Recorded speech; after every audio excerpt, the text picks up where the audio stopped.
The air in Willow Creek was thick with the scent of jasmine and the weight of secrets. The small Louisiana town, nestled deep in the bayou, had a way of holding on to its stories, whispers of old betrayals, forbidden loves, and promises broken under the cover of moss-draped oaks. It was the kind of place where everyone knew your name, but no one truly knew your heart. Lila Beaumont leaned against the weathered porch railing of her family's old plantation house, the paint peeling like memories shedding their gloss. The sun was dipping low, painting the sky in hues of crimson and gold, and the cicadas were starting their evening chorus. She brushed a lock of dark hair from her face, her green eyes scanning the dirt road that wound through the property. She was waiting for him. She always was. Jasper Kane's truck rumbled into view, kicking up dust that glowed in the fading light. The sight of it sent a shiver down Lila's spine, a mix of anticipation and something darker, something she couldn't quite name. He stepped out, all lean muscle and quiet confidence, his boots crunching against the gravel. His dark hair was tousled, and his blue eyes held a glint of mischief, like he knew something the rest of the world didn't. "You're late," Lila said, her voice carrying a teasing edge as she crossed her arms. Jasper grinned, slow and deliberate, as he climbed the porch steps. "Darlin', I'm worth the wait." She rolled her eyes but couldn't hide the smile tugging at her lips. Jasper had that effect on her. Always had, ever since they were kids sneaking through the bayou, chasing fireflies and dreams they were too young to understand. Now, at 28, they were something more, something undefined, caught in a dance of longing and restraint. He stopped just close enough for her to feel the heat radiating from him, his gaze locking onto hers. "You been thinkin' 'bout me?" he asked, his voice low, like the rumble of distant thunder. "Maybe," she replied, her tone coy. "Depends on if you've been thinkin' 'bout me." Jasper's chuckle was soft, almost dangerous. "Oh, Lila, you have no idea." The air between them crackled, heavy with unspoken words. They'd been circling each other for months, ever since Jasper had returned to Willow Creek after years away. He'd left as a restless teenager, chasing something beyond the bayou's grasp, and came back a man with shadows in his eyes and secrets he wouldn't share. Lila didn't ask. Not yet, but she felt them, lurking beneath his easy smiles and lingering touches. "Got something for you," he said, reaching into his jacket pocket. He pulled out a small, intricately carved wooden box, its surface worn smooth by time. "Found it in the old mill down by the river."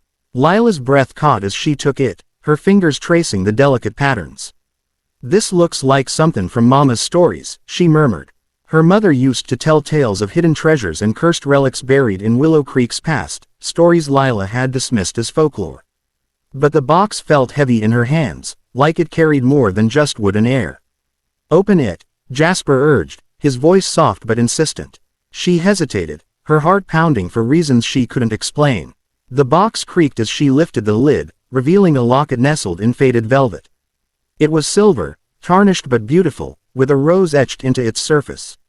Inside was a tiny, yellowed photograph of a woman who looked eerily like Lila, same dark hair, same sharp cheekbones.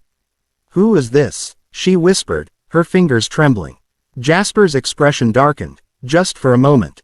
"Dunno, but it felt important." Lila closed the locket, her mind racing. The air seemed to thicken, the cicadas, song growing louder, almost oppressive. "Jasper, what aren't you telling me?" He stepped closer, his hand brushing her arm, sending a jolt through her. "Nothing you need to worry about tonight," he said, his voice a low drawl. "Come on, let's take a walk."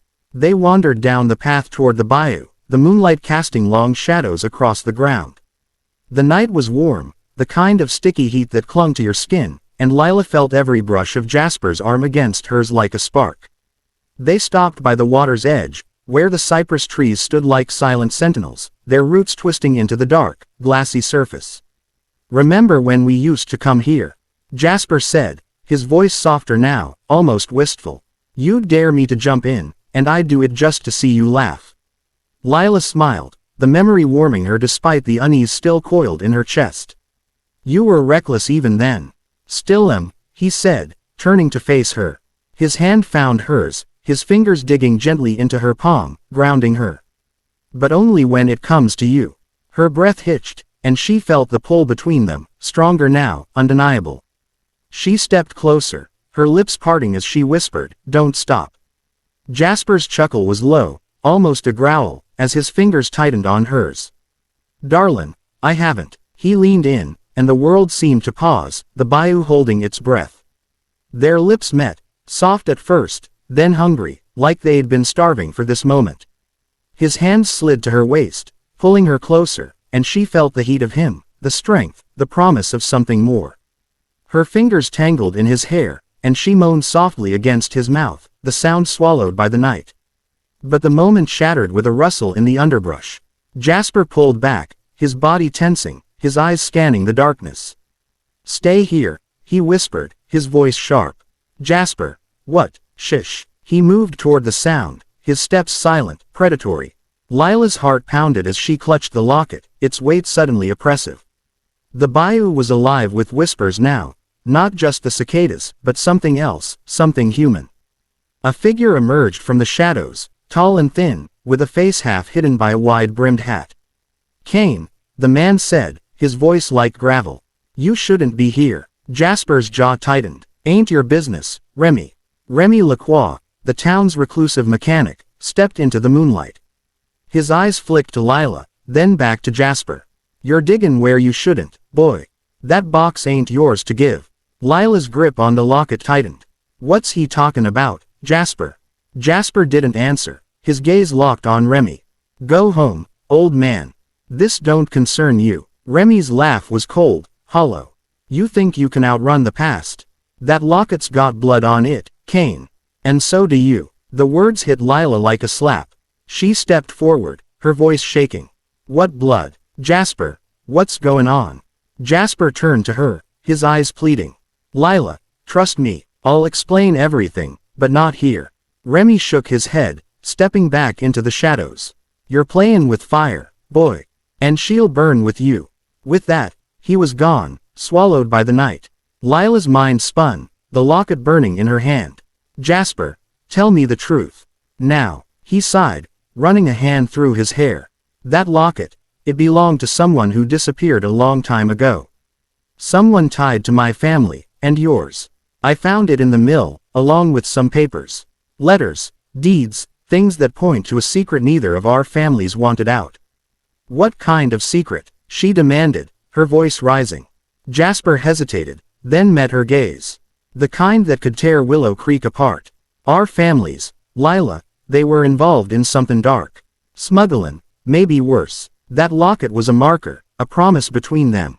And someone's still watching to make sure it stays buried." Lila's stomach churned. Her mother's stories, the ones about hidden treasures and cursed relics, suddenly felt too real. "Why didn't you tell me?"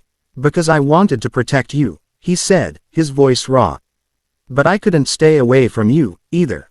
She wanted to be angry, to push him away, but the pull between them was too strong. She stepped closer, her hand finding his. "No more secrets, Jasper. Promise me." He nodded, his fingers digging into hers again, a silent vow. No more secrets. They stood there, the bayou whispering around them, the locket heavy in her pocket. The night was far from over, and Lila knew the truth would come at a cost. But as Jasper pulled her close, his breath warm against her ear, she felt a fire ignite inside her, a fire that could either save them or burn them both to ash.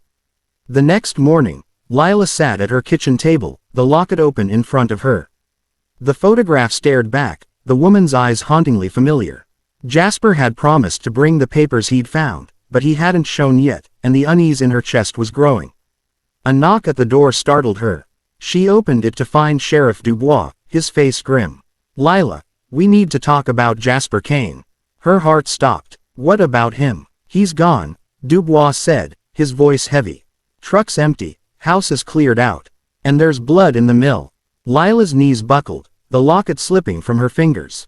The bayou had claimed another secret, and she wasn't sure she'd ever uncover the truth.